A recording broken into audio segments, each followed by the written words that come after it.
Assalamu alaikum jama'a. Sunana Rayyani Yusuf. Ina kira ga masoyana mu kasance da Aliko Satisfy Special Biredi domin inganta lafiyar mu. Aliko Satisfy Special Biredi za ku iya samun su a ƙaramar hukumar Kubo cikin garin Anchau gari kusa da gidan Alhaji Babaye mai kallo. Ko kuma ku tuntuɓe su ta waɗannan lambobi 080 35 18 16 25. Jama'a na gode. Maza da mata, sunana Hussaini MIB, jarumi daga masana'antar Kannywood.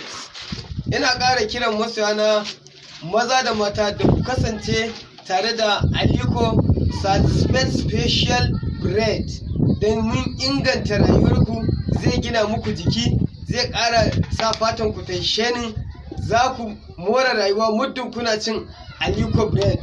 Wannan gidan biredi yana Anchau gari, ƙaramar hukumar Kubo a jihar Kaduna, kusa da gidan Alhaji Babaye mai fim. Domin neman ƙarin bayani za ku iya tuntuɓarsu a lambar wayarsu kamar haka 080 87 94 26 50. Assalamu alaikum.